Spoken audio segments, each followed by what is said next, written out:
नमस्कार विद्यार्थी मित्रांनो, आपला शोध चॅनलवर तुमचे स्वागत आहे. आज आपण एका अशा मित्राची गोष्ट पाहणार आहोत ज्याला आपल्यासारखीच नवीन काहीतरी करण्याची भीती वाटते. पाठाचं नाव आहे हिज फर्स्ट फ्लाइट. तर मुलांनो, तो छोटा सीगल पक्षी आपल्या लेज म्हणजेच डोंगराच्या कड्यावर असलेल्या त्या घराच्या कपारीवर अगदी एकटाच बसला होता. त्याचे 2 भाऊ आणि त्याची बहीण तर आदल्या दिवशीच उडून गेले होते. याला मात्र त्यांच्यासोबत उडायला भीती वाटत होती. जेव्हा कधी त्याने त्या लेजच्या ब्रिंकपर्यंत म्हणजेच कड्याच्या अगदी शेवटच्या टोकापर्यंत थोडे पुढे धावत जाऊन आपले पंख फ्लॅप करायचा म्हणजेच पंख फडफडावण्याचा प्रयत्न केला, तेव्हा तो एकदम घाबरून गेला. कारण समोर काय होतं? समोर खाली अथांग पसरलेला समुद्र होता, ज्याला लेखकाने ग्रेट एक्सपान्स ऑफ सी म्हटलं आहे. एक्सपान्स म्हणजे मुलांनो अफाट विस्तार. तो समुद्र इतका खाली होता, अगदी कित्येक मैल खोल. त्या छोट्या सीगलला खात्रीच पटली की आपले पंख आपल्याला कधीच साथ देणार नाहीत. मग काय, त्याने बिचाऱ्याने मान खाली घातली आणि तो परत धावत मागे आपल्या त्या लिटल होल म्हणजेच कपारी खालील आपल्या त्या छोट्या छिद्रात जाऊन लपला, जिथे तो रात्री झोपायचा. गंमत बघा, त्याच्या भावांचे आणि छोट्या बहिणीचे पंख याच्यापेक्षाही लहान होते, तरीही ते त्या कड्याच्या टोकापर्यंत धावत गेले. त्यांनी पंख फडफडावले आणि ते उडून गेले. पण आपला हा सीगल मात्र fail to muster up courage, म्हणजेच हिम्मत गोळा करण्यात तो अपयशी ठरला. त्याला ती खालची झेप किंवा उडी प्लंज खूपच धोकादायक वाटत होती. त्याचे आई वडील त्याच्या भोवती घिरट्या घालत त्याला श्रील्ली म्हणजेच तीक्ष्ण आवाजात ओरडत होते. ते त्याला अपब्रेडिंग करत होते, म्हणजेच त्याला रागावत होते किंवा टोमणे मारत होते. त्यांनी तर त्याला धमकी सुद्धा दिली की जर तू उडाला नाहीस तर तुला या कड्यावरच स्टार्व्ह व्हावे लागेल. स्टार्व्ह म्हणजे मुलांनो उपाशी मरणे. पण तरीही मरणाच्या भीतीने तो जागचा हल्लाच नाही. तर मित्रांनो, आपला हा सीगल दादा उडू शकला का? त्याची ही भीती कशी गेली हे पाहायचे आहे काय? मित्रांनो, आतापर्यंत आपण पाहिलं की आपला छोटा सीगल मरणाच्या भीतीने जागेवरून हलला नाही. आता पुढे काय झालं बघा. That was 24 hours ago. मुलांनो, पूर्ण 24 तास उलटून गेले होते. तेव्हापासून त्याच्याजवळ फिरकायला कोणीही आलेलं नव्हतं. आदल्या दिवशी दिवसभर तो काय बघत होता? त्याने पाहिलं की त्याचे आई बाबा त्याच्या भावंडांना हवेत उडण्याचं तंत्र कसं परफेक्टिंग करत आहेत. परफेक्टिंग म्हणजेच त्यांना उडण्यात कसं तरबेज किंवा अचूक बनवत आहेत. ते त्यांना शिकवत होते की समुद्राच्या लाटांवरून स्किम कसं करायचं. स्किम म्हणजे मुलांनो लाटांना स्पर्श करत अलगद वरून उडत जाणे. इतकंच नाही तर माशांसाठी समुद्रात डाईव्ह कशी मारायची. डाईव्ह म्हणजेच खोल डुबकी कशी लावायची हे सुद्धा त्याचे आईबाबा त्या इतर भावंडांना शिकवत होते. आपल्या सीगलने हे सुद्धा पाहिलं की त्याच्या मोठ्या भावाने त्याचा पहिला हेरिंग मासा पकडला.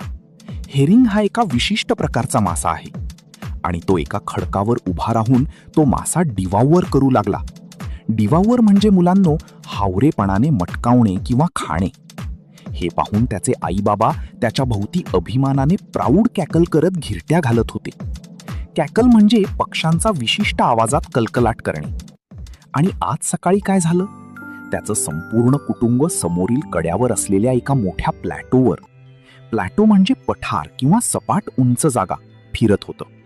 तिथून ते सर्वजण आपल्या सीगल दादाला त्याच्या कावर्डीससाठी टोमणे मारत होते. कावर्डीस म्हणजे मुलांनो भित्रेपणा. विचार करा मित्रांनो, एकतर तो 24 तासांपासून उपाशी होता आणि वरून घरचे त्याला भित्रा म्हणून चिडवत होते.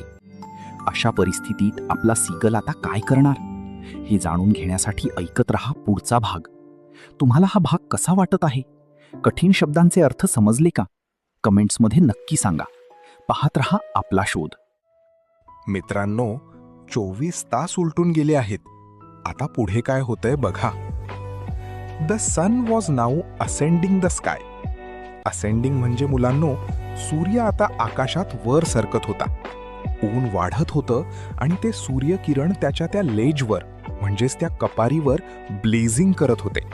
ब्लेझिंग म्हणजे मुलांनो प्रखरपणे तळपत होते. या कपारीचं तोंड दक्षिण दिशेला साऊथला होतं, त्यामुळे ऊन थेट तिथे येत होतं. तो छोटा सीगल आता त्या उन्हाची तीव्रता अधिकच फेल्ट करत होता. म्हणजेच त्याला ती उष्णता जास्तच जाणवत होती. का माहितीये? कारण त्याने सिन्स द प्रिव्हियस नाईटफॉल म्हणजेच काल रात्रीपासून काहीही खाल्लं नव्हतं.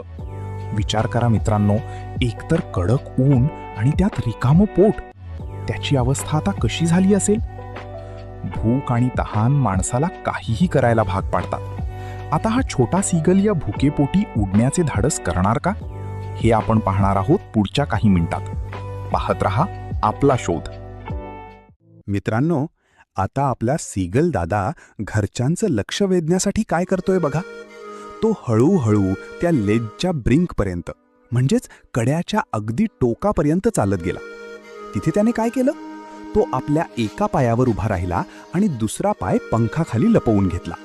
त्याने आधी एक डोळा मिटला, मग दुसरा, आणि तो चक्क pretended to be falling asleep म्हणजेच झोपल्याचं नाटक करू लागला, जेणेकरून घरच्यांना त्याची दया येईल.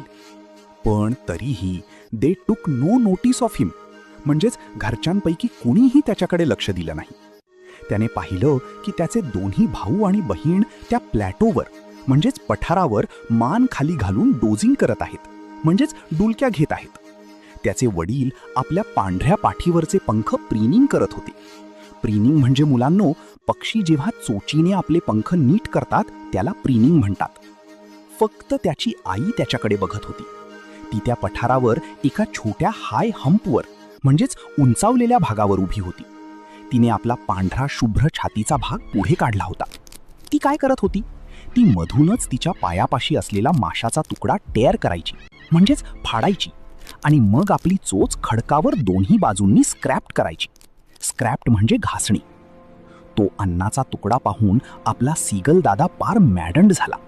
मॅडंड म्हणजे मुलांनो वेडापिसा होणे. त्यालाही अशाच प्रकारे अन्न फाडायला आणि आपली चोच खडकावर घासून टू वेट इट म्हणजेच ती धारदार करायला खूप आवडायचं. पण आता तो फक्त लांबून बघू शकत होता. बिचारा सीगल भुकेने व्याकुळ झालाय आणि समोर आई मासा खातीये. आता आई त्याला मासा देणार का? हे जाणून घेण्यासाठी ऐकत रहा पुढचा भाग. मित्रांनो, आता या कथेचा सर्वात क्लायमॅक्सवाला भाग सुरू होतोय. आपला सीगल दादा भुकेने व्याकुळ होऊन ओरडतोय. तो आपल्या आईला अन्नासाठी विनवणी करत होता, गा गा गा.